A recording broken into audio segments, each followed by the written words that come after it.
Have you ever wondered what happens to your body when you start exercising? If you think you develop muscles and look ripped, you are definitely right there.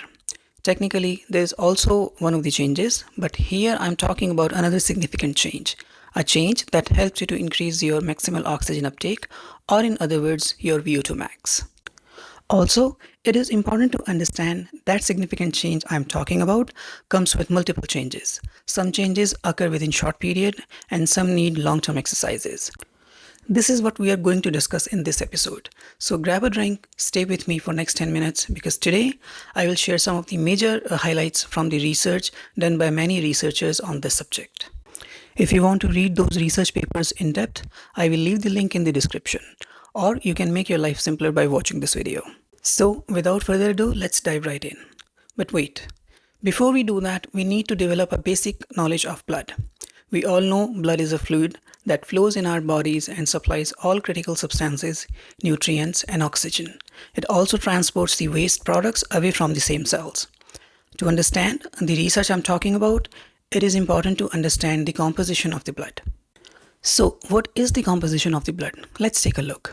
The major components of the blood are plasma, red blood cells, in short RBC, white blood cells, in short WBC, and platelets. Let's take a look in detail for each of these components. Let's start with plasma. 92% of plasma is water, and the contents of the rest of the 8% are glucose, hormones, proteins, mineral salts, fats, and vitamins. By the way, 55% of the blood is plasma. The next component is red blood cells. As you can see in the image, RBCs have a slightly indented flattened disc shape. They transport oxygen to and from lungs. Hemoglobin is a protein that contains iron and carries oxygen to its destination. The human body produces around 2 million red blood cells every second. The next component is white blood cells. White blood cells comprise less than 1% of the blood content, forming vital defenses against disease and infection. The number of white blood cells in a microliter of blood usually ranges from 3,700 to 10,500. Finally, the last one is platelets. Platelets interact with clotting proteins to prevent or stop bleeding. There should be around 150,000 to 400,000 platelets per microliter of blood.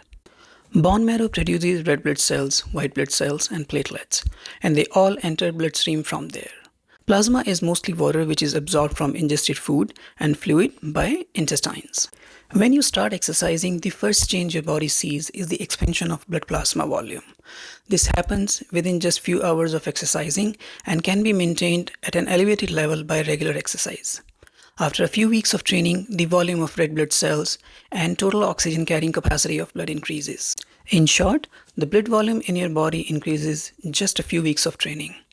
If you remember Frank Starling mechanism from my previous video, then you know what would happen next. But if you don't, let me help you recall Frank Starling mechanism. As you know, our heart expands and contracts to pump the blood and circulate it to the whole body. The ability of heart to change its force of contraction and therefore stroke volume in response to changes in the venous return is called the Frank Starling mechanism. In other words, more the stretch due to increased flow of blood in the left ventricle, the more blood volume will be ejected. Let me simplify it a little bit more. The ventricle stretches to accommodate for extra blood.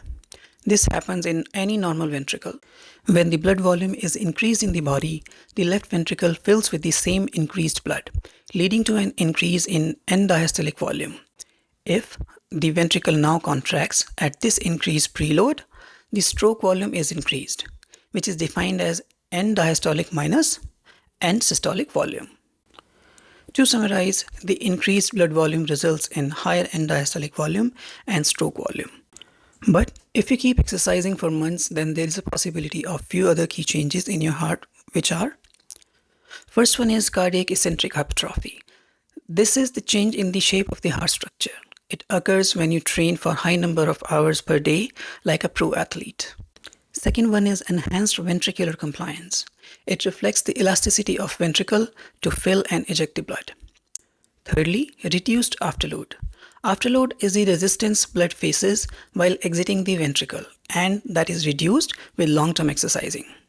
All these changes help to increase the end diastolic volume further, which leads to an increase in the stroke volume and finally the cardiac output. If I summarize everything I just explained, it will look something like this. Now let's use Fick's equation, which I explained in my previous video. If you don't know Fick's equation, please check the link in the description. For now, here is the equation. By now, you understand if we increase cardiac output due to increased stroke volume, the VO2 max increases.